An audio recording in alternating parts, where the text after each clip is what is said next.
that while yields have risen lately, they've been really moving sideways for about a week now. And I think that the risk is still on the upside.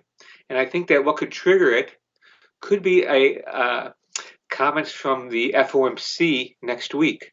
If the FOMC says and echoes what Powell has already said, and I think they will, that interest rates in the U.S. sure they've gone up, but the level is not so worrisome. We just had the CPI figures, and the CPI is up about 1.4%. And we're talking about a 1.6% bond yield, 10-year note yield, as the U.S. economy looks like it's accelerating under this huge fiscal pressure. And, we're still talking about oil prices that are higher than they were a year ago. And that was really one of the key drivers of the CPI, of the headline CPI, was higher gasoline prices. So I think the Federal Reserve recognizes that there's price pressures. The question is, are those price pressures going to be sustained? And I think because the Federal Reserve is going to tell the market it doesn't expect them to be sustained, I think the market will take U.S. interest rates higher. Market, these people who are trading, they make their living on short-term movements, so to get caught up looking at the trees, while the Federal Reserve has to look at the forest. And I think that two different time spans. So of course, inflation in the short term is going to rise. But the Federal Reserve is saying this is because of these one-off type factors. Fiscal stimulus, the extended unemployment benefits will run out in September. This is a one-off goose, if you will, to income levels. Higher oil prices, we think in the U.S., tends to be a tax on consumption. That's a headwind to the economy, higher energy prices.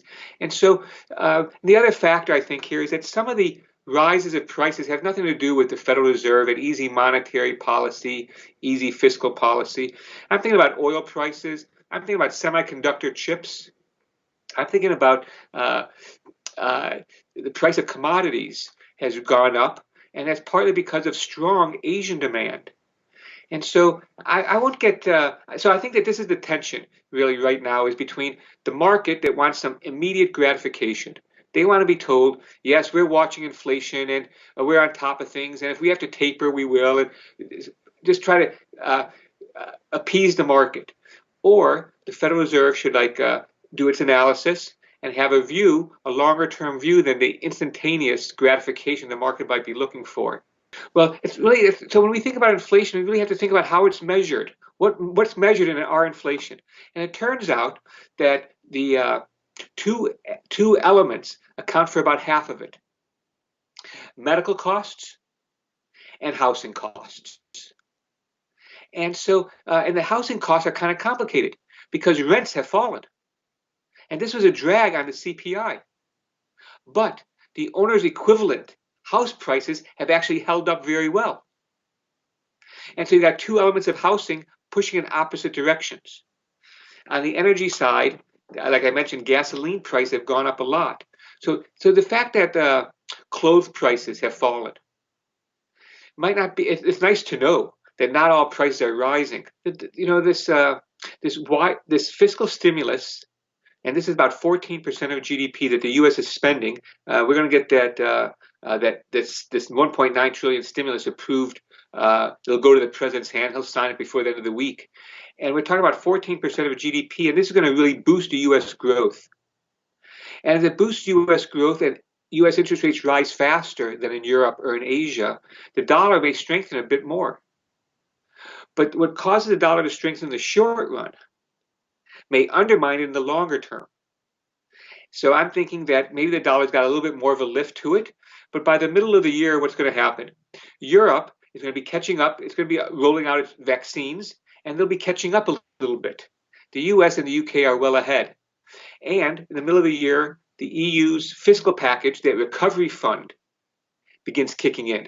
It's also going to be a positive for European growth. So the growth differentials, interest rate differentials might be peaking now or peaking in Q2. And by the middle of the year, I think it's going to look a little bit different, that the gap between the US and the rest of the world is somewhat smaller. And so I think in the short run, this divergence, helped by the US aggressive fiscal policy, can drive the dollar up. But medium term, I think the twin deficits, the combination of the trade deficit, which is partly a function of the growth differential.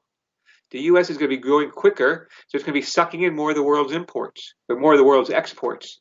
And so I think that this will undermine the dollar probably by the middle of the year.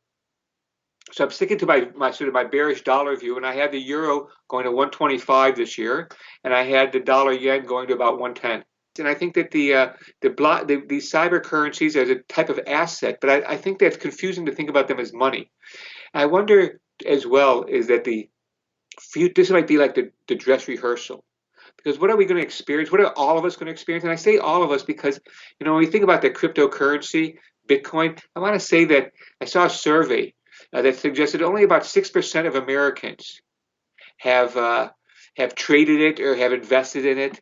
And that number might grow, but we're still talking about a very small segment of the U.S. population. It's not so much different around most of the other countries.